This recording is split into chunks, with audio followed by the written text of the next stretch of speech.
ETV ప్రేక్షకులకి నమస్కారం. చెప్పాలని ఉంది కార్యక్రమానికి స్వాగతం. ఒక మెజిషియన్, ఒక హిప్నాటిస్ట్, ఒక ఫిలాసఫర్, ఒక సైకాలజిస్ట్, ఒక పర్సనాలిటీ డెవలప్మెంట్ ట్రైనర్. ఇప్పుడు నేను చెప్పేది వేరు మనుషుల గురించి కాదు, ఇన్ని విభిన్నమైన కోణాల్లోనూ నిష్ణాతుడైన ఒక మహనీయుడి గురించి. ఆయన పేరే శ్రీ బివి పట్టాభిరామ్. ఉస్మానియా యూనివర్సిటీలో యోగా హిప్నాటిజం అనే అంశంలో అధ్యయనం చేసి దేశంలోనే తొలిసారిగా డాక్టరేట్ పొందిన ఘనత ఆయనకే దక్కింది. ఆయన ప్రస్థానంలో ఎన్నో వందల ప్రదర్శనలు, ఎన్నో వేల మందిని ఆయన నైపుణ్యంతో వారి మనోరుగ్మతల నుంచి నివారణ కలిగించి వారి జీవితాల్లో వెలుగును నింపారు. ఎన్నో లక్షల మందిని వారి మాటలతో, వారి కళతో ప్రభావితం చేశారు. మనోవైజ్ఞానిక శాస్త్ర నిపుణులు డాక్టర్ బివి పట్టాభిరామ్ గారు ఇవాళ మన చెప్పాలనుంది కార్యక్రమానికి అతిథిగా వచ్చేశారు. సార్ నమస్కారం. నమస్కారం అండి. మెజిషియన్గా, హిప్నాటిస్ట్గా, ఫిలాసఫర్గా, సైకాలజిస్ట్గా and most importantly personality development ట్రైనర్గా మీరు మీ ప్రస్థానంలో ఎంతోమందిని ప్రభావితం చేశారు. అసలు ఒక మనిషిలో ఇన్ని విభిన్నమైన కోణాలు ఉండడం, అందులోనూ మీరు నిష్ణాతులు అవ్వడం ఎలా సాధ్యపడింది? అన్నీ అనుకోకుండా జరిగినవేనండి, యాక్సిడెంటల్గా జరిగాయనే చెప్పచ్చు. మామూలుగా మనం చిన్నపిల్లల్ని అడిగితే నువ్వు పెద్ద అయ్యాక ఏమవుతావు అంటే ఇంజనీర్ అంటాడు, డాక్టర్ అంటాడు. నా పని కూడా అలాగే ఉండేది. మాది చాలా పెద్ద ఫ్యామిలీ. నేను చదువులో చాలా యావరేజ్ అండి. నాకు చదువు సరిగ్గా రాలేదు. చాలా ఆ టైంలో జాతకం కూడా చూపించారు మా ఫాదర్. నాకు చూపిస్తే నేను 10వ తరగతి ఆపేస్తానని చెప్పారు.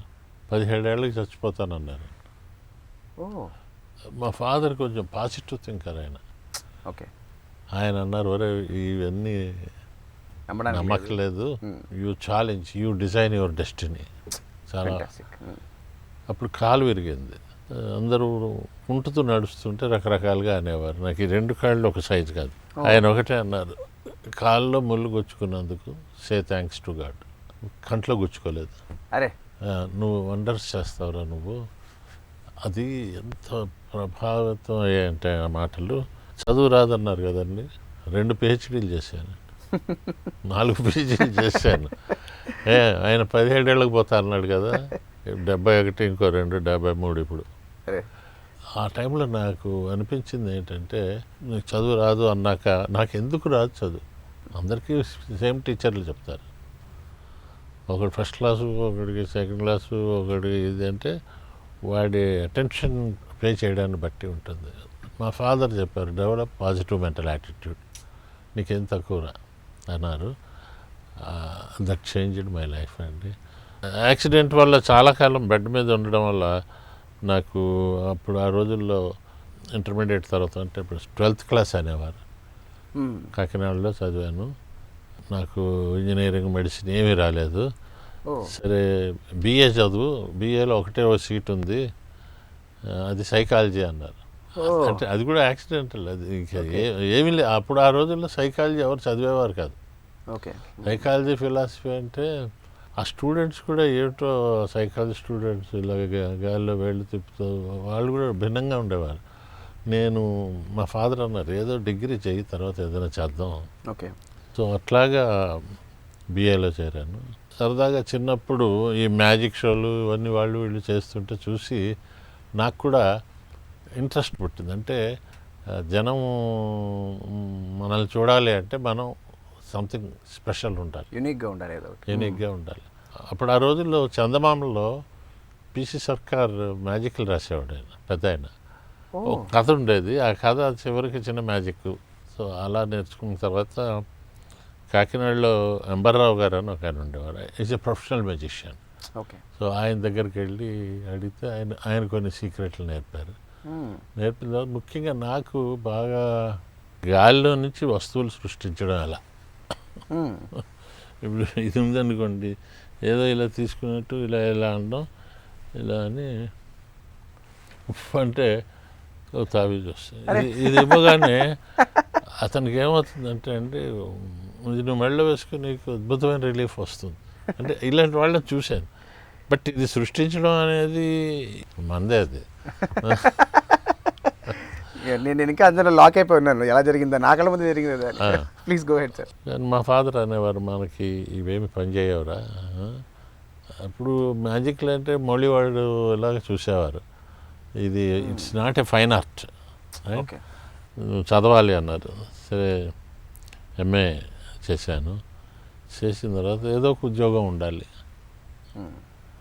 అప్పుడు ఫుడ్ కార్పొరేషన్ ఆఫ్ ఇండియాలో ఉద్యోగం వచ్చింది. 73 ఆ టైంలో ఇంత డిమాండ్, ఎంప్లాయ్మెంట్ ఎక్స్చేంజ్ ద్వారా వస్తుంది. మనం బాస్ ఉండేవారు, ఈ సత్యనాథేళ్ల ఫాదర్ ఆయన, యుగంధర్ అని. యుగంధర్ గారు ఆయన ఐఏఎస్, ఫుడ్ కార్పొరేషన్ కొన్నాళ్ళు ఆయన రీజనల్ మేనేజర్గా, వాళ్ళు అన్ని డిపార్ట్మెంట్స్ మారుతూ ఉంటారు. మాకు వచ్చినప్పుడు నువ్వు పట్టాభిరామ్ మ్యాజిక్స్ చేస్తున్నావు, సైకాలజీ చదువు, ఈ బస్తాలు లెక్క పెట్టడం ఏంటి, రిస్క్ తీసుకోవాలి, you have to design your destiny, how long you work in this organisation, ఏం చేయాలి సార్ అంటే కౌన్సిలింగ్ స్టార్ట్ చేయి, ఇప్పుడు అవసరం అంటే. అప్పుడు చాలా ధైర్యం చేసేయండి. మా వాళ్ళు ఎవరు వద్దన్నారు, గవర్నమెంట్ జాబ్ మనకి రాదు, వస్తే వదులుకోకూడదు. అయితే నేను తెగించానండి, రిజైన్ చేశాను సడన్గా. అప్పటికి మ్యారేజ్ అయిందా సార్ మీకు? మ్యారేజ్ అయింది. మ్యారేజ్ అయింది, అప్పుడే అయింది. మావిడ గోళ, మీరు గవర్నమెంట్ ఉద్యోగం ఇచ్చి చెప్పి చేశారు, మీరు ఇప్పుడు ఇది వదిలేస్తానంటే ఎట్లా కంగారు పడతారు. నేనన్నా యూ బిలీవ్ మీ, మీకేమీ ఇబ్బంది కలిగించను, రైట్. అంతగా అవసరమైతే ఈ స్కూల్స్కి వెళ్ళి మ్యాజిక్ షోలు అవి చేయగలను. బాగా అంటే ఒక పెద్ద రిస్కేనండి. తను చాలా హెల్ప్ చేసింది నా వైఫ్.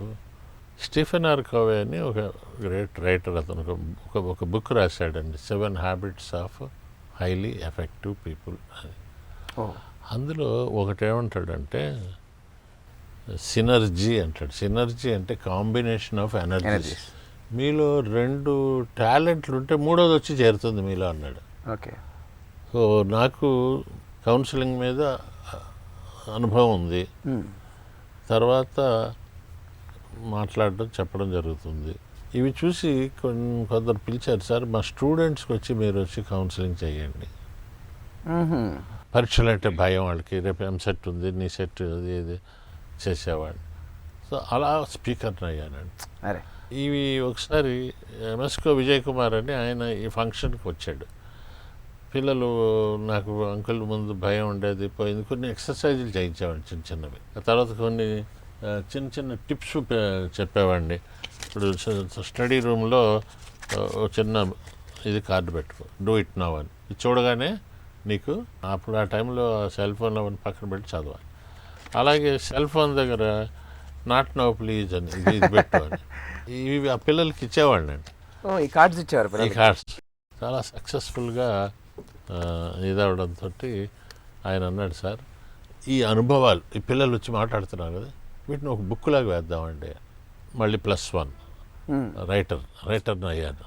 సో ఎల్ఈడి స్కిల్స్ రాయడం నేను స్టూడెంట్స్ మీద, పేరెంట్స్, టీచర్స్, ఎగ్జిక్యూటివ్స్ ఇట్లా రాస్తుంటే అంతవరకు చాలా తక్కువ పుస్తకాలు వచ్చాయండి వీటి మీద. అప్పటికి పర్సనాలిటీ డెవలప్మెంట్ మీద 2 రాశారు, నరసింహారావు గారు అని ఒక ఆయన, ఎండమూరి వీరేంద్రనాథ్, విజయానికి 5 మెట్లు. ఆ తర్వాత నేను చాలా బుక్స్ రాశాను, పాపులర్ అయ్యాయి. అవి తెలుగులో నుంచి తమిళంలోకి, కన్నడంలోకి, మలయాళం, అనువాదం కూడా అయ్యాయి. దాదాపు 100 పుస్తకాల దాకా రాసినట్టున్నారు. 96 పుస్తకాలు.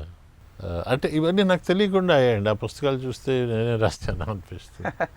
అలాగా ఒకదానికి ఒకటి వచ్చి యాడ్ అయిందండి. మీరు ఒక మోటివేషనల్ స్పీకర్, ఎంతో మందికి ఎంతో ఉత్సాహాన్ని కలిగించిన వ్యక్తి. జనాలందరికీ కూడా మీరు ఇంత మాట్లాడుతున్నారంటే మీ లైఫ్ చాలా స్మూత్గా ఉందేమో అనుకుని ఉంటారు చాలామంది. కానీ మీరు ఇలా కష్టాలు పడి దెబ్బలు తిని మీ ఫెయిల్యూర్స్లోంచి మీరు రాటు తేలుకుని మీరు ఈ స్థాయికి వచ్చి మీలాగా ఇంకెంతో మందిని మలిచారు. So definitely it is a very very useful message. బాగా ముఖ్యంగానండి ఫిజికల్గా నేను నడవలేకపోయామండి. నాకు ఈ కాళ్ళు రెండింటి మధ్యలో 5 ఇంచెస్ డిఫరెన్స్ ఉంది. ఆ షూస్లో మేనేజ్ చేస్తూ హైటు. మా ఫాదర్ అన్నారు, అవసరం లేదురా, you are not answerable to anybody. వాడెవడో నిన్ను చూస్తున్నాడు, నువ్వు ఎవరి గురించి పట్టించుకోక్కర్లేదు.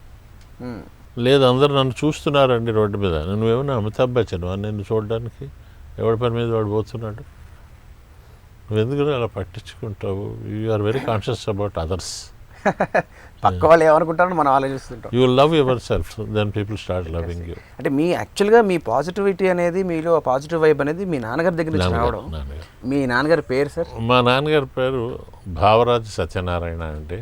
ఓకే. ఆయనకి ఆ రోజుల్లో బ్రిటిష్ గవర్నమెంట్ రావు సాహెబ్ అనే టైటిల్ కూడా ఇచ్చిందండి. Oh, he was a great engineer. East Godavari డిస్ట్రిక్ట్లో మొట్టమొదట బీఈ చదివిన ఆయన. ఆ రోజుల్లో మోటార్ సైకిల్ మీద గిండి కాలేజీలో చదివారు.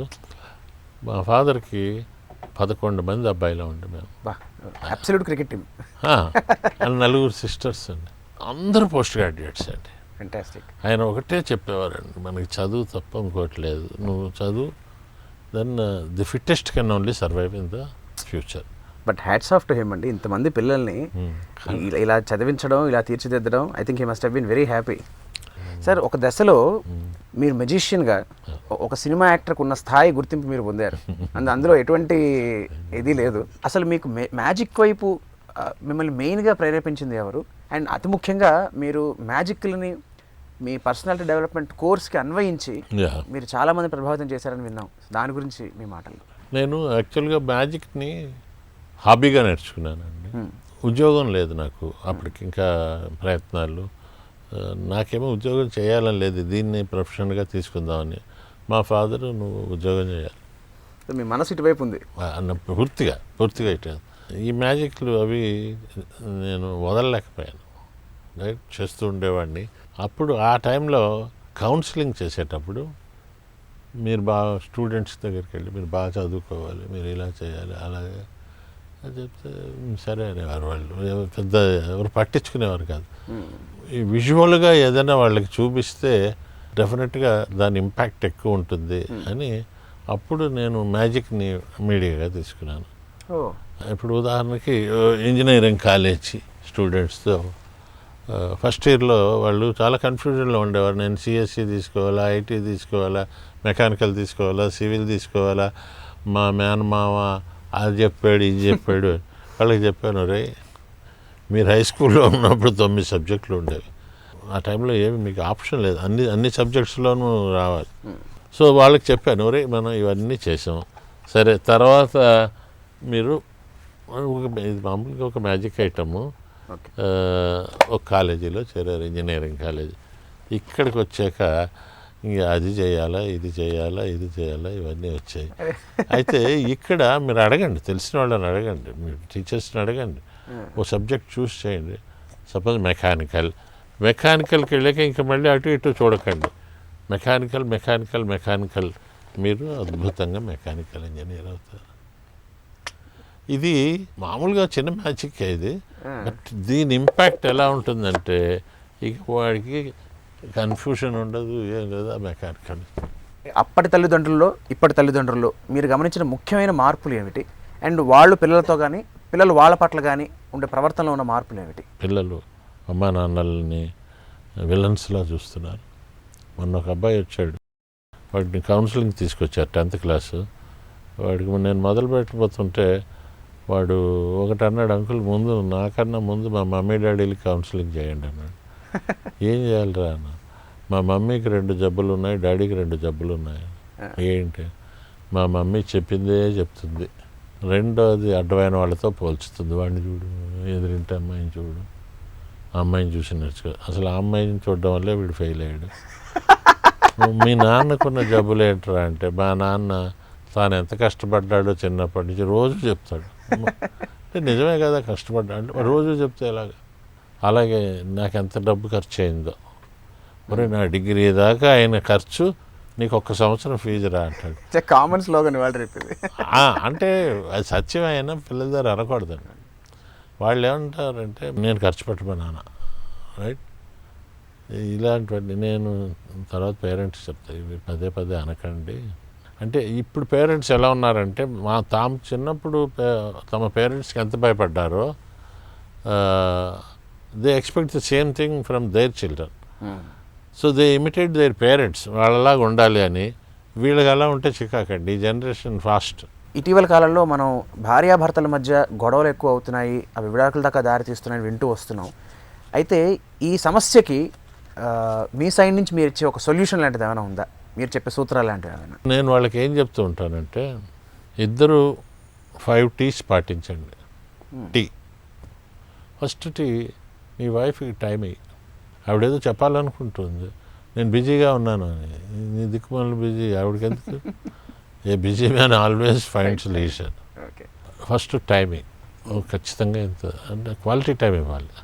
రెండోటి talk. When she is not talking to you, అలిగింది, సో మాట్లాడి ఏమైంది, పోతే పోయిందిలే అని చెప్పి వెళ్ళిపోకూడదు, అడగాలి. ఎందుకంటే మీరు జీవితాంతం కలిపి ఉండాలి. ఇది ఇక ఆఫీస్లో ఉద్యోగం లాంటిది కాదు, ఇది కాదు ఇంకో ఉద్యోగం అని. కరెక్ట్. సో టు ఆస్క్ ఏమైంది. And third is trust. నమ్మండి, ఆవిడ మిమ్మల్ని పూర్తిగా ప్రేమించింది. ఎక్కువ ప్రేమించినప్పుడే ఈ కోపాలు వస్తాయి, పొసెసివ్నెస్ పెరిగిపోతుంది. సో 4వ టీచ్. కొంచెం మన వాల్యూస్ ఇలా ఉంటాయి మనవి, మా ఇంట్లో కొంచెం పద్ధతి, కల్చరల్ డిఫరెన్సెస్ గ్యాప్ ఫిల్ ఉంటాయి. ఓకే. ఫైనల్గా treat your wife as friend. ఇద్దరు సైకాలజిస్టులు ఉన్న ఇంట్లో, మీ ఇంట్లో కూడా ఏమన్నా పెళ్లికి సంబంధించి అంటే భార్యాభర్తలుగా చిరు గొడవలు జరుగుతుండేవా, లేకపోతే ఎలా ఉంటుంది అట్మాస్ఫియర్? రావడానికి అవకాశాలు ఉండేవి కదండి, ఎందుకంటే ఇద్దరికీ సొల్యూషన్స్ తెలుసు. ఓకే. అవి ఎలా అసలు మొదలవుతాయో కూడా తెలుసు. దాంతో ఏంటంటే సర్దుకుపోవడం అలవాటు అయిందండి. ఈ అడ్జస్ట్మెంట్ అంటారు చూడండి, అడాప్టేషన్, అది అలవాటు అవడం వల్ల ఇప్పటికీ అండి, మా పెళ్ళయి 46 సంవత్సరాలు అయింది. చాలా సరదాగా ఉంటాం మేము. మా అబ్బాయి అక్కడ ఉంటాడు, అబ్బాయి కోడళ్ళు మనవరాలు అంతా యూఎస్లో. వాళ్ళు వచ్చేయండి అంటారు, మేము ఇక్కడ హ్యాపీగా ఉన్నాం మేము ఇక్కడ. రైట్, అలా పిలవడం నీ సంస్కారం. మాకు వీలైతే వస్తాం, లేకపోతే లేదు. ఇక్కడ ఇవన్నీ ఉన్నాం కదా. మీ సుదీర్ఘమైన ప్రయాణంలో చాలామందికి మీరు కౌన్సిలింగ్ చేసి ఉంటారు, అంటే పర్సనల్ డెవలప్మెంట్ దృష్ట్యా కావచ్చు, లేకపోతే హిప్నోటిజం దృష్ట్యా కావచ్చు. వాటిల్లో మీకు బాగా గుర్తుండిపోయిన 1-2 అనుభవాలు, గమ్మత్తైన మాతో షేర్ చేసుకోగలరా? ఇప్పుడు ఒకసారి ఒక అబ్బాయి ఉద్యోగం లేదు, చాలా ప్రయత్నాలు చేశాడు, సిన్సియర్గా చేసి ఉంటాడు. ఏ ఉద్యోగం అయినా చేయడానికి సిద్ధంగా ఉంటే ఉద్యోగాలు ఎప్పుడూ ఉంటాయి. సో ఆత్మహత్య చేసుకోవాలనుకున్నాడు. ఎవరో చెప్పారు ఇట్లాగా, ఒక సినీ నటి ఒక బ్లాగ్లో రాస్తూ నేను సూసైడ్ చేసుకోవాలనుకున్నాను. ఆ టైంలో బివి పట్టాభిరామ్ గురించి నేను విన్నాను, నేను ఆయన్ని కలిశాను. కలిసినప్పుడు ఆత్మహత్య చేసుకోవడం అనవసరం, వీ కెన్ డూ వండర్స్ అని నేను విరమించుకున్నాను అని ఆమె ఓపెన్గా చెప్పింది. యమున గారు ఓకే అఫీషియల్గా ఆవిడ చెప్పింది. తర్వాత ఆవిడ she came to our office, she learn hypnosis. ఆమె ఇప్పుడు స్టూడియోలో కూడా అందరినీ ఎవరైనా ప్రాబ్లం ఉంటే రిలాక్స్ అని చాలా ఎక్స్ట్రాడినరీగా చేస్తున్నా. ఆవిడ ఎప్పుడు ప్లెజెంట్గా ఉండడం కారణం అదనమాట, నవ్వుతుంటారు. ఆవిడ మీద అండి అనేక ఎలిగేషన్స్, ఆవిడ వాటిలో తట్టుకుంది అంటే ఈ కౌన్సిలింగ్ హెల్ప్ అయింది. సో ఆ న్యూస్ అతను విని నా దగ్గరికి వచ్చాడు. ఓకే సార్, నాకు ఇప్పుడు ప్రస్తుతం అలాంటి పరిస్థితిలో ఉన్నాను అని. నేనన్నా, నువ్వు డిసైడ్ చేసుకున్నావు చచ్చిపోవాలని. Suicide is a permanent solution for a temporary problem అని నీకు తెలుసా అని. లేదని, నాది టెంపరీ ప్రాబ్లం కాదు, ఇది పర్మనెంట్ ప్రాబ్లమే అని. నేనన్నా, నువ్వు చనిపోవడానికి సిద్ధంగా ఉన్నావు కాబట్టి నేను ఒక చిన్న సలహా ఇస్తాను. ఇప్పుడు నువ్వు చనిపోయినంత మాత్రం ఇంట్లో వాళ్ళకి డబ్బులు రావు. సో నేను నీకు ఒక పేషెంట్ని పరిచయం చేస్తాను, అతనికి కిడ్నీస్ కావాలి. సో 10 లక్షలు ఇస్తాడు. అతనికి 2 కిడ్నీస్ ఇచ్చాయి, కళ్ళు 2 lakhs ఇస్తారు, అలాగే గుండె 5 lakhs. టోటల్గా వాడు ఎంత ఖరీదో చెప్పేసరికి, సార్ వద్దు సార్ అంటే, ఏమయ్యా నువ్వు డిసైడ్ అయ్యావు, ఎలాగ ప్రిపేర్ అయ్యావు, ఏదో రకంగా బ్రెయిన్ డెడ్ అని చెప్పి ఇప్పించేద్దాం. ఎందుకు అతనికి అంత ఖరీదైన మనిషిని ఎన్ని ఫ్రీగా. నేను అన్నాను, ఒక అనాథాశ్రమంలోకి వెళ్ళి వాళ్ళకి సహాయం చేయి, నీకు తెలిసిన అక్షరాలు నేర్పు, నీకు భగవంతుడు తప్పకుండా సహాయం చేస్తాడు. God never denies but delays. ఆ టైం దాకా ఆగు, నువ్వు ఆ టైం దాకా ఆగు అంటే పాపం విరమించుకున్నాడు. తర్వాత ఏదో చిన్న హోటల్లో చేరాడు, లైఫ్లో చాలా బాగా సెటిల్ అయ్యాడు. ఈ మధ్య కనపడ్డాడు. ఎలా సార్ నా దగ్గర ఇద్దరు పనిచేస్తున్నారు సార్ అన్నాడు. అంటే ఇప్పుడు ప్రస్తుతం ఉన్న ఈ ప్రపంచంలో ఈ కామర్స్లు ఇవన్నీ వచ్చాక మన చుట్టూ చాలా సంపద ఉందండి.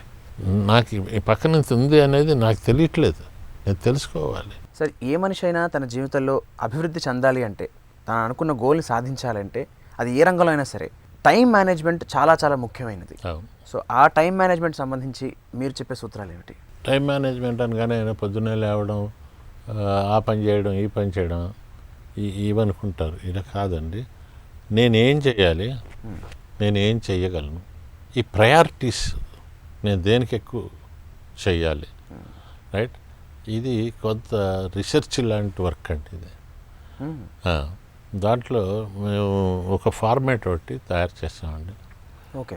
ఫస్ట్ థింగ్స్ ఫస్ట్, ఏవి అతి ముఖ్యమో అవి ముందు చేయాలి. సో ప్రయారిటైజ్ చేసుకోవాలి. దాన్ని 4 రకాలుగా చేయాలి. ఒకటి అర్జెంటు, రెండోది ఇంపార్టెంట్, మూడోది నాట్ అర్జెంటు, నాలుగోది నాట్ ఇంపార్టెంట్. మేము దానికి ఒక ఇది తయారు చేశాను. ఫస్ట్ థింగ్స్ ఫస్ట్ అని, అర్జెంట్ ఏంటి, నాట్ అర్జెంట్ ఏంటి, ఇంపార్టెంట్ ఏంటి, నాట్ ఈ చిన్న చిన్నవి. ఇప్పుడు ఉదాహరణకి నా పాస్పోర్టు సెప్టెంబర్లో ఎక్స్పైర్ అయిపోతుంది. ఇది అర్జెంటు ఇంపార్టెంట్లోకి వస్తుంది. సెప్టెంబర్ దాకా నేను చేయించలేదు, ఇక డేట్ దగ్గర అప్పుడు అర్జెంట్లో వచ్చిపోతుంది. అర్జెంట్ అన్నీ కూడా డేంజర్ జోన్లో ఉన్నాయన్నమాట. సో మీరు వీలైనంత మటుకు ఆ అర్జెంట్ కాలంలో ఏమీ ఉండకూడదు. బ్యూటిఫుల్. అర్జెంట్ కాలం అంటే లాస్ట్ మినిట్లో చేసేవాళ్ళు ఉంటారండి కొందరు. ఆ హ్యాబిట్ పోగొట్టుకోవాలి. ఇవాళ రేపు జనరేషన్ వాళ్ళు చాలా ఎమోషనల్గా తయారవుతున్నారు. అంటే గతంలో ఉన్న యూత్తో పోల్చుకుంటే ఇప్పటి వాళ్ళు చాలా ఎమోషనల్గా తయారవుతున్నారు, చాలా సెన్సిటివ్ అయిపోతున్నారు. ప్రతి విషయాన్ని చాలా నెగిటివ్గా ఆలోచించడం జరుగుతూ ఉంటుంది. సో వాళ్ళకి మీరు ఇచ్చే సలహా ఏమిటి? వీళ్ళకి ముఖ్యంగా ఈ తల్లిదండ్రులు ఇచ్చే ట్రీట్మెంట్ని బట్టి ఉంటుందండి.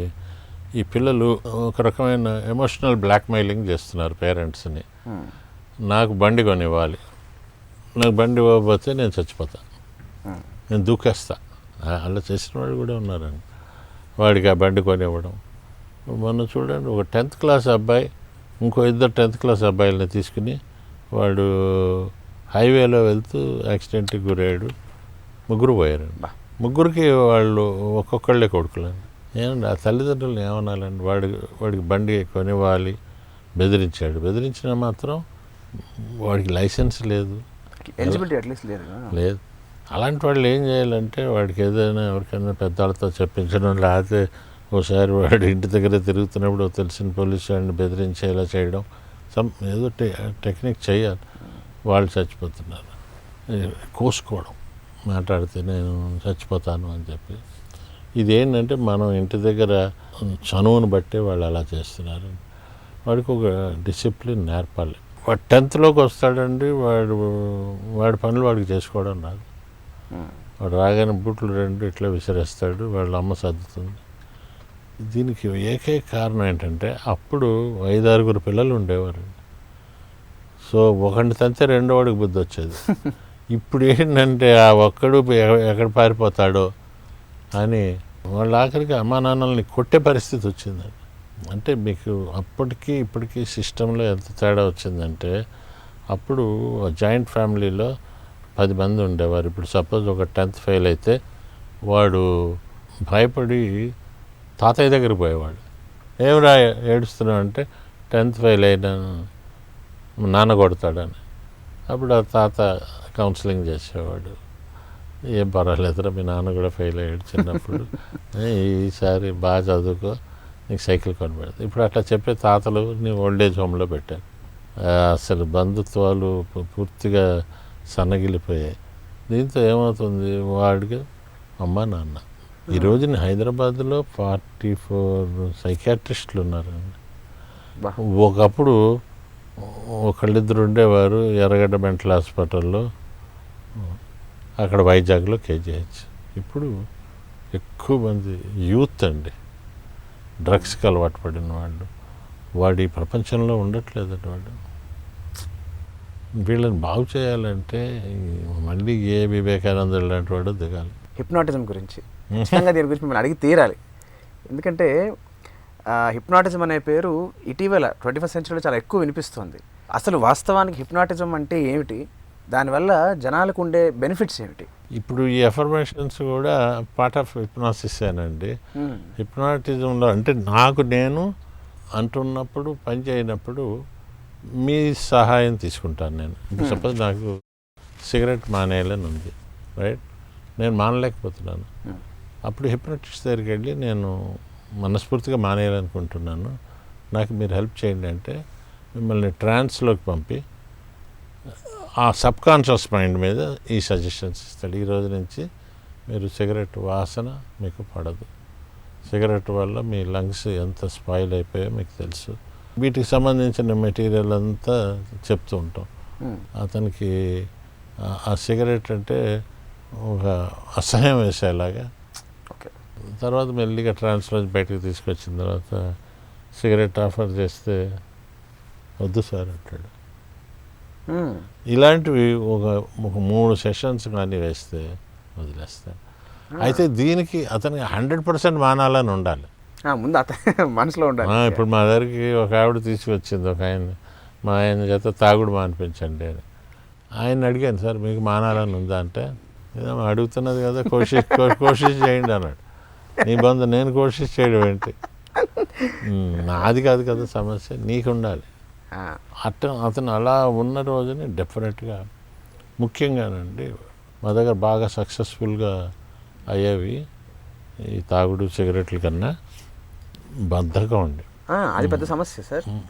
దానివల్ల ఎంతమంది జీవితాలు, వాడు ఇంట్లో కూర్చుంటాడు. వాడు ఇప్పుడు యుఎస్లో ఉన్నవాడు జాబ్ చేస్తున్నాడు, 2 పిల్లలు పుట్టారు, కానీ నేను ఇంకొక ఆ లాంగ్వేజ్ నేర్చుకుంటే నాకు జీతం పెరుగుతుందండి, పిల్లల ఫీజులు కట్టచ్చు. కానీ కంప్యూటర్ దగ్గరికి వెళ్ళగానే ఒక రకమైన నిస్పృహ. అంటే వాడు ఆల్రెడీ కంఫర్ట్ జోన్లో ఉన్నాడు. ఓకే, 5 జబ్బులండి. PLANE. పి అంటే పోస్ట్పోన్మెంట్ అండి. ప్రతిదీ వాయిదా వేస్తాడు. తను అనుకుని వెళ్తే వాళ్ళు చేస్తారు, చేయడానికి సిద్ధంగా ఉన్నారు, వాళ్ళకి వెళ్ళడానికి బద్ధకం. ఎల్ అంటే లేజినెస్. వాళ్ళు ఎలా మాట్లాడతారో ఏంటో ముందే వీడు ఊహించుకుంటాడు. ముందు కదలిక. ఏ అంటే అట్రాక్షన్స్, సెల్ ఫోన్లో కూర్చొని చూసుకుంటాడు, లేకపోతే అమ్మాయిలు అబ్బాయిలు తిరుగుడు. ఎన్ అంటే నెగ్లిజెన్స్, యూత్ని ఆపేవి ఇవేనండి. ఈ అంటే ఈగో, వాడిని అడిగితే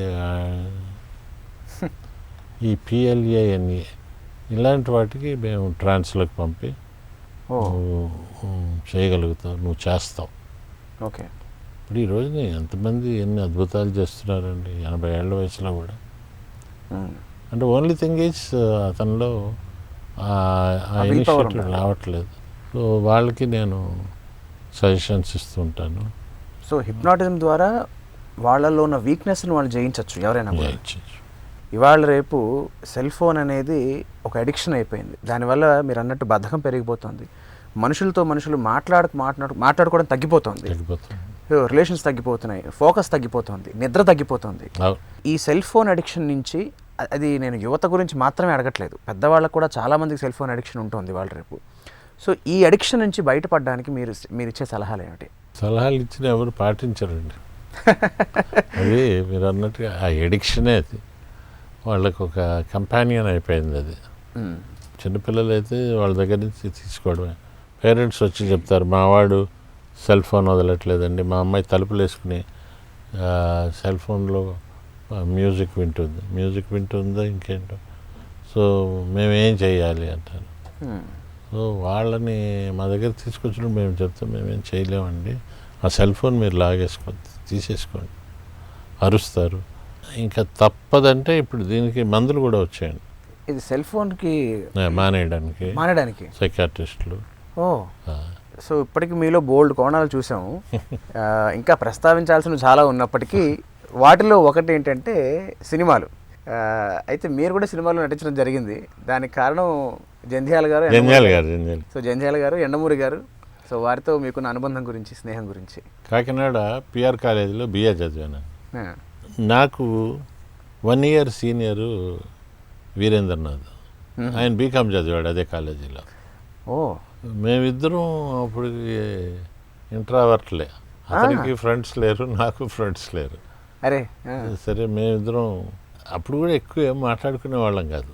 మీరు ఒకరికొకరు చదువుకున్న టైంలో తమాషా ఏంటంటే వాళ్ళ ఫాదరు ఇన్కమ్ ట్యాక్స్ ఆఫీసర్, మా ఫాదర్ ఇంజనీర్.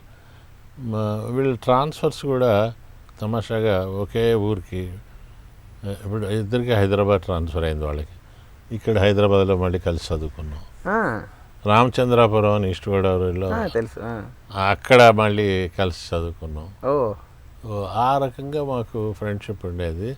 అయితే అప్పుడు హైదరాబాద్ వచ్చిన తర్వాత నేను ఈ మ్యాజిక్లు చేస్తూ ఉండేవాడిని. దూరదర్శన్ వాళ్ళు అప్పుడు కొత్తగా వచ్చింది, నా చేత ఒక ప్రోగ్రాం చేయించారు, చేతబడి ఎంతవరకు నిజం, ఈ మంత్రగాళ్ళు. అప్పుడు ఈ మెదక్కు అటు సైడు చాలామందిని మంత్రగాళ్ళు మోసం చేసేవారు. అప్పుడు వాళ్ళు నన్ను మ్యాజిక్ ద్వారా వాళ్ళు ఎలా మోసం వాళ్ళు చిన్న చిన్న మ్యాజిక్లు నేర్చుకునేవారు. నిమ్మకాయకి వస్తే రక్తం వచ్చేది, అది చూపించి వాళ్ళని భయపెట్టడం. సో అప్పుడు అక్కడ వడ్డాది అప్పారావు గారు అని ఆయన ఏం చేశారంటే, సార్ యండమూరి వీరేంద్రనాథ్ కూడా దీని గురించి కొంచెం చేస్తే మీరిద్దరు కలిపి ఈ ప్రోగ్రామ్ చేస్తే బాగుంటుంది. సో మేమిద్దరం 5 ప్రోగ్రాములు చేసామండి. 5 ప్రోగ్రాంలో ఈ చేతబడి నాన్సెన్స్ ఇదంతా చేతబడి బాణామతి మీరు ఎవరైనా చేస్తానంటే మేము రెడీగా ఉన్నాం అని ఒక ఛాలెంజ్ చేయమన్నారు. అది ఎవ్రీ థర్స్డే వచ్చేది. చేస్తే మాకు ఎవడో ఫోన్ చేసి మీ తల వెంట్రుకలు కాలిగోళ్ళు ఖైరతాబాద్ పోలీస్ స్టేషన్ దగ్గర మీరు పొట్లంలో కట్టి పెట్టండి, మేము తీసుకుని మీరు 3వ ప్రోగ్రాం చేయకుండా మిమ్మల్ని చంపేస్తామని. ఇద్దరు ఇచ్చామండి, ఇద్దరు ఇచ్చాం. తల వెంట్రుకలు కాలిగోల్డ్. ఇప్పుడు అన్ని చోట్ల ఉంది. ఇప్పుడు చేతబడి అంటారు, బాణామతి అంటారు, అటు శ్రీకాకుళం సైడ్ చిల్లంగి అని, అమెరికాలో బ్లాక్ మ్యాజిక్, ఈ ఆఫ్రికన్ కంట్రీస్లో ఊడు. ఇది ఏంటంటే బలహీనమైన మనసు ఉన్నవాడిని భయపెట్టేవాడేనండి, నిజంగా చేసేవాడు ఎవడు లేడు. నేను అనేక మంది మంత్రగాళ్ళని కలిశానండి, మన దేశంలోని ఇతర దేశాల్లో. మీరు ఎక్కడైనా చూడండి, వచ్చింది తగ్గించేవాడు ఉంటాడు తప్ప చేసేవాడు ఎవడు లేడు. ఎవడు చేసాడంటే వాడు చేసాడు, వీడు చేసాడు. సో అప్పుడు మేమిద్దరం ప్రోగ్రాం చేసిన తర్వాత తులసిదళం నవల మొదలుపెట్టాడు ఆయన. అయితే జనంలో ఎంత భయం అంటే ఆ తులసిదళంకి విపరీతమైన. అవును, అంటే మీరు పక్కనేమో చేతబడి వ్యతిరేకంగా మీరు మాట్లాడుతున్నారు, అందులో ఆఖరికి ఖండించడం జరిగింది. ఆఫ్కోర్స్. అయితే ముందు అతను రచయిత కదా, వాళ్ళు ఎవరో చేశారు, అమ్మాయి అప్పటి నుంచి ఇలా అయిపోయింది, అలా అయిపోయింది, ఈ హెల్యూసినేషన్స్, డెల్యూషన్స్ మొత్తం అది సూపర్ డూపర్ హిట్ అయింది నా నవల. ఆ తర్వాత సినిమా కూడా వచ్చింది. అయితే జంజాల్ గారు నాకు ఎలా పరిచయం అంటే, నేను కాకినాడ పిఆర్ కాలేజీలో చదువుతున్నప్పుడు మా కాలేజీ నుంచి కొన్ని డ్రామాలు ఆంధ్ర యూనివర్సిటీకి తీసుకెళ్ళేవాళ్ళం. ఆయన విజయవాడ నుంచి ఆయన, మేమిద్దరం ఈ బ్యాచ్ ఒకటే. కాకినాడ కాలేజీ వాళ్ళకి ఒక ప్రైజ్ వచ్చేది, జంజాల, సుత్తివేలు, ఎంవి రఘు వీళ్ళంతా ఒక బ్యాచ్, వాళ్ళకి ఎక్కువ ప్రైజ్ వచ్చేది. సో అప్పటి నుంచి చాలా ఫ్రెండ్స్ అయ్యాం. తర్వాత ఆయనకి హిప్నాటిజం చాలా ఇంట్రెస్ట్. జంజాల్ గారికి మ్యాజిక్ కూడా చేస్తాడు ఆయన. ఓకే. ఆయన దగ్గర మ్యాజిక్ నేర్చుకున్న ప్రముఖులు ఉన్నారండి. ఆయన నా దగ్గర నేర్చుకుని అతను మళ్ళీ. సో ఒకసారి అతను అన్నాడు అనమాట, గురువు మనం హిప్నాటిజం గురించి జనానికి కొన్ని మిస్కన్సెప్షన్స్ ఉన్నాయి, దాన్ని క్లియర్ చేయడానికి ఓ సినిమాలో పెడదాం. అంటే హిప్నాటిజం అనగానే ఇలా అనగానే పడిపోతారు అవి ఇవి, అదంతా నాన్ సెన్స్. హిప్నాటిజం అంటే ఎవరికైనా ఇష్టం ఉన్నవాళ్ళే హిప్నటైజ్ అవుతారు అని 2 సినిమాలో ఓ సీన్ పెట్టాడు.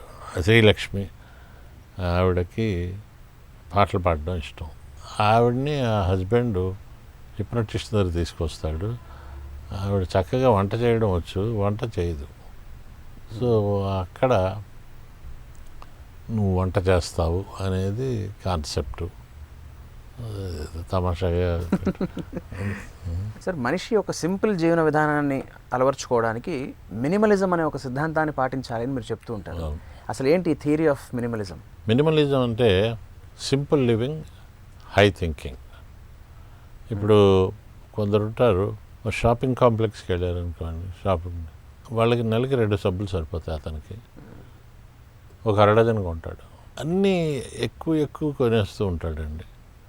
ఎందుకంటే జేబులోంచి డబ్బులు ఒకవేళ కార్డు ఇస్తాడు, దాంతో ఏమవుతుందంటే అన్నీ పేరుకుపోతాయి. మినిమలిజం అంటే కంఫర్ట్స్ని తగ్గించుకోవాలి, సింపుల్గా ఉండడం నేర్చుకోవడం అనేది మినిమలిజం సబ్జెక్ట్ అండి. విద్యార్థుల్లో చాలా కామన్గా ఉండే ఒక సందేహం ఏంటంటే, ఒకవైపు మార్కులు బాగా రావాలి అని పిల్లలు కానీ తల్లిదండ్రులు కానీ చాలా ఆరాటపడుతూ ఉంటారు. మరోవైపు మార్కులు ఒక పిల్లాడి సామర్థ్యాన్ని నిర్దేశించవు, నిరూపించవు అని ఇంకొక వాదన కూడా ఉంది. సో ఈ భిన్నమైన కోణాలని మీరు ఎలా ఎక్స్ప్లెయిన్ చేస్తారు? ఇప్పుడు అద్భుతమైన మార్కులు వచ్చిన వాళ్ళందరికీ అద్భుతమైన ఉద్యోగాలు ఏం రావండి. ఈరోజు ప్రపంచంలో చాలా ఉన్నతమైన స్థాయిలో ఉన్న సిఈఓలు, ముఖ్యంగా మన ఇండియన్స్, సత్యం, శివం, సుందరం, వీళ్ళందరూ కూడా అద్భుతమైన మార్కులు వచ్చిన వాళ్ళు కాదు. నా వరకే నేను అనుకుంటూ ఉంటాను, నాకు ఎప్పుడు అద్భుతమైన మార్కులు రాలేదు, ఎప్పుడు ఫస్ట్ ఎప్పుడు రాలేదండి.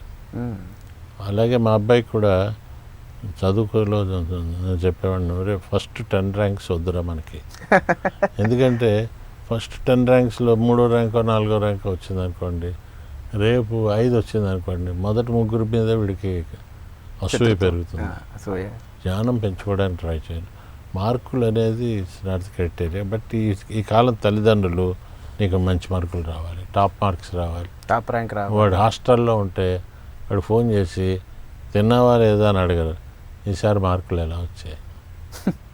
వాడికి ఆ మాట అంటే కోపం వస్తుంది. సో అందుకని మార్కులు అనేది not the real yard stick of intelligence అండి. ఎలాంటి పరిస్థితినైనా, ఎలాంటి శత్రువునైనా మనం కత్తులతో గెలవలేకపోయినా మాటతో గెలవచ్చు. కానీ ఇవాళ జనరేషన్లో ఆ మాట వాడే విధానంలో చాలా లోపాలు జరుగుతున్నాయి.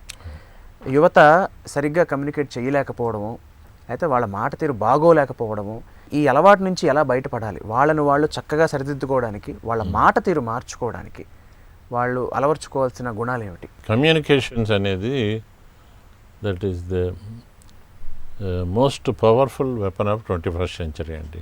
ఆ మాటతోటి రంజింపజేయవచ్చు, మనం ఎదుటివారిని వశపరచుకోవచ్చు. ముఖ్యంగా భార్యాభర్తలకి నేను చెప్తూ ఉంటానండి, భార్యాభర్తలనే కాదు ఉద్యోగంలో కానీ, మీ మాట తీరు బాగా లేకపోవడం వల్ల మీ మధ్యలో పొరపచ్చాలు వస్తున్నాయి. సో దీనికి బేసిక్ రూల్ ఏంటంటే 5 W's అంటారండి. 5 W's అండ్ H అంటే what, where, why, when and how. What you are talking, మీరు ఏం మాట్లాడుతున్నారు ఎదుటివారితోటి, with whom you are talking. నా వైఫ్తో మాట్లాడేటప్పుడు నేను ఒకలా మాట్లాడాలి, నా బాస్తో మాట్లాడినప్పుడు నేను ఒకలా ఉన్నాను, పిల్లలతో మాట్లాడేటప్పుడు ఒకలా మాట్లాడాలి. అండ్ వెన్, మీరు మాట్లాడే సమయాన్ని బట్టి కూడా ఉంటుందని. అలాగే వేర్ అనేది కూడా చాలా ముఖ్యం. ఫైనల్గా నేను ఏం చెప్తూ ఉంటాను అంటే, మీ స్నేహం బాగుండాలి, మీ సంసారం బాగుండాలి, మీ ఉద్యోగం బాగుండాలి అంటే 6 golden rules of communications. First golden rule sorry, sorry చెప్పడం నేర్చుకోవాలి. రెండవది థ్యాంక్ యూ, ప్రతి చిన్నదానికి థ్యాంక్స్ చెప్పాలి, thank you thank you thank you. Third, will you please, ఏది అడిగినా పర్మిషన్ తీసుకోండి, విల్ యూ ప్లీజ్ కొంచెం దయచేసి అది ఇస్తావా, ఇది ఇస్తావా. Fourth, what is your opinion, before you jump in to conclusion మీరు ఒకసారి పర్మిషన్ తీసుకోండి, what is your opinion. Fifth, you did a good job, you did a good job. కూర బాగా చేసింది, మెచ్చుకోవాలండి. చాలామంది మొగుళ్ళు మెచ్చుకోరండి, ఊరికే గుట్టుకు మింగుతూ ఉంటాడు. ఆవిడేమో పాపం ఈటీవీలో చూసి చేసింది, మెచ్చుకోవాలి కదా. And finally, I admit I made A mistakes, I admit I made A mistake. 6 words. ఇలా చేస్తే అందరూ హ్యాపీగా ఉంటారు, సంతోషంగా ఉంటారు, సమస్యలు ఉండవు. ఇప్పటిదాకా పట్టాభిరామ్ గారి విశేషాలు విన్నాం. ఇప్పుడు పట్టాభిరామాయణ విశేషాలు విందాం అనుకుంటున్నాం. సో మీ యూట్యూబ్ ఛానల్ పట్టాభిరామాయణం, దాంట్లో ఉన్న మీరు చెప్పిన విశేషాలన్నీ కూడా ఆంధ్ర యూనివర్సిటీ వారు ఒక పుస్తకంగా తయారు చేద్దామని స్టూడెంట్స్ చేశారండి. పట్టాభిరామ బాణం అని. ఇంతవరకు నేను 250 ఎపిసోడ్స్ చేశానండి. అందులో ఒక 50 వాళ్ళు ఒక బుక్గా వేశారు. అంటే బుక్లో ఏ అంశాలు ఇంక్లూడ్ అయి ఉన్నాయి సార్ ముఖ్యంగా? అందులో వచ్చిన వాటిల్లో ఎక్కువగా జనానికి అవసరమయ్యేవి, ముఖ్యంగా communications, attitude, creativity, discipline, emotional intelligence. So ఇవన్నీ వచ్చాయి. రెండో బుక్ కూడా తయారవుతుంది. ఏదో అనుకోకుండా వాళ్ళందరూ ఇప్పుడు అంతే కదండి, వాటిని వాళ్ళ కాలేజీలో కూడా కాలేజెస్లో వీటిని ఎపిసోడ్స్ని చూపిస్తున్నట్టండి. అంటే ఇంత ఎమోషనల్ మేనేజ్మెంట్ గురించి మనం మాట్లాడుతూ ఉన్నాం. ఏ మనిషి అయినా ఎలాంటి సిచ్యువేషన్లోనైనా, అంటే అది కోపం కావచ్చు, యాంగ్జైటీ కావచ్చు, డిప్రెషన్ కావచ్చు, మరి ఇంకా ఎనీ ఎమోషనల్ స్టేట్ కావచ్చు, అంటే తన నార్మల్ స్టేట్ నుంచి డీవియేట్ అయినప్పుడు మళ్ళీ స్థితప్రజ్ఞతకి రావడానికి మనం తీసుకోవాల్సిన జాగ్రత్త, పాటించాల్సిన విధానం ఏమిటి? యూ కెనాట్ ఫర్గెట్ అండి, బట్ యూ కెన్ ఫర్గివ్. క్షమాగుణం మీరు నేర్చుకోగలిగితే ఆ మనిషి మీద ఈ యాంగ్జైటీలు ఇవే ఉండవండి. ఆ మనిషి నన్ను ఇంత మాట అన్నాడు అంటే అన్నాడు, మీరేం చేయాలి? క్షమించాలి అతన్ని. క్షమించగలిగిన రోజున మీకు ఆ కోపం అవన్నీ ఉండవు. దానికి కోర్స్ సాధన. బుద్ధుడు కూడా ఒక ఇంటికి భిక్షకి వెళ్ళినప్పుడు గృహస్థు కొట్టడానికి వస్తాడు. దౌర్భాగ్యుడు, నువ్వు అందరినీ పిల్లల్ని మార్చేస్తున్నావు అంటే నవ్వుతూ అక్కడి నుంచి వెళ్ళిపోతాడు. తర్వాత శిష్యుడు అడుగుతాడు, స్వామి అతను అంత చెడ్డ మాట అన్నప్పుడు మీరు ఎందుకు తిట్టలేదు అని. ఆయన అంటాడు, ఒరే నీ ఇంటికి ఎవరో భిక్షకు వచ్చారు, భవతి భిక్షాందేహి అన్నారు, పెట్టలేదు అతనికి, పెట్టకపోగా తిట్టావు. అతను తిట్లు ఏమీ తీసుకోలేదు, వెళ్ళిపోయాడు. ఆ తిట్లు ఎవరి దగ్గర ఉండిపోయాయి? వాడి దగ్గరే ఉంటాడు. ఇప్పుడు అదే క్షమాగుణం అలవాటు చేసుకోవాలి. క్షమాగుణం, కృతజ్ఞత చేసిన రోజుని. అంటే ఇవన్నీ చెప్పడానికి బాగుంటాయి కానీ సాధన చేయాలంటే కష్టం అండి. బట్ ప్రాక్టీస్ చేస్తే నిత్యం మీరు కొన్నాళ్ళకి అదవుతుంది.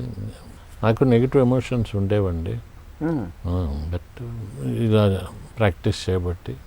ఓకే, చివరిగా యువతకి మీ సందేశాన్ని, మీ మెసేజ్ని మీ మ్యాజిక్ ద్వారా అందిస్తే అందరూ సంతోషిస్తాను సార్. మార్పు అనేది సహజం. ఈ మార్పులో 5 స్టేజెస్ ఉంటాయండి. ఫస్ట్ మార్పు, తర్వాత నేను మారాలి అని అనుకుని అతను కూర్పు చేసుకుంటాడు, నేను ఇవన్నీ నేర్చుకోవాలి. కూర్పు తర్వాత ఓర్పు కావాలి. ఓర్పు వచ్చాక అతను అద్భుతాలు చేస్తాడు. తీర్పు, ప్రజలు తీర్పిస్తారు. నా వల్ల కాదండి మార్పు కూర్పు అవన్నీ అంటే ఉండనే ఉంది తూర్పు, అటు తిరిగి దండం పెట్టి. సో నేనేం చెప్తూ ఉంటానంటే, మారాలి అంటే మనిషి ఇప్పుడు మొదట్లో అతను ఇలా ఉండేవాడండి, రైట్? లేదు నేను మారాలి అనుకున్నాడు. మారాలి అనుకుంటే ఏంటంటే ఇవన్నీ నేర్చుకోవాలి అని. అప్పుడు అతనిలోని ఈ అసలు నేర్చుకునేవాడు బయటకు వచ్చేయాలి. మనం మార్పు కూర్పు చేర్పు అన్నాం కదా, ఇవన్నీ చేస్తే డెఫినెట్గా అందరూ కూడా గెలుగుతారు. సో మనం మారచ్చు. మనకి ఏమైనా సమస్యలు వచ్చాయనుకోండి, వచ్చినప్పుడు వాటిని పరిష్కారం చేసుకోవడం కూడా మన చేతుల్లోనే ఉంది. నా దగ్గర ఒక కార్డు ఉందండి, రైట్? ఈ కార్డు ఏంటంటే రెండు వైపులా. సో నేను మారాలి అన్నప్పుడు, మారుతున్నప్పుడు మధ్యలో కొన్ని కష్టాలు వస్తాయండి. ఇట్లా కష్టాలు వచ్చాయనుకోండి, ఇవి వచ్చినప్పుడు ఇవి జీవితం ఇలా అయిపోయింది అంటే అని అనుకోకూడదు. ప్రయత్నం చేయండి. ప్రయత్నం చేస్తే మళ్ళీ అద్భుతంగా, అంటే నిజానికి అసలు అది జరగలేదు అవన్నీ కూడా. సో మనం మారడానికి సిద్ధంగా ఉంటే ఎటువంటి సమస్యనైనా పరిష్కారం చేసుకోవచ్చు. సో ఇవాళ ప్రేక్షకులందరికీ కూడా చాలా మంచి విషయాలు తెలిసాయి. అతి ముఖ్యంగా ఏంటి అంటే, ఒక సాధారణ మనిషికి ఉండే ఎన్నో కష్టాలు, లోపాలు, లోటుపాట్లు ఇవన్నీ కూడా మీరు అనుభవించారన్న విషయాన్ని వ్యక్తపరుస్తూనే మంచిని చెడుని చాలా చక్కగా వివరించి మన జీవన విధానాల్లో మనం పాటించాల్సిన సూత్రాలని ఎంతో అద్భుతంగా చెప్పి మధ్య మధ్యలో మీ మ్యాజిక్లతో జిమ్మిక్కులతో ఆశ్చర్యపరిచి సో మీ అమూల్యమైన సమయాన్ని మాకు కేటాయించారు. చాలా చాలా థ్యాంక్ యూ. అందరికీ నమస్కారం అండి.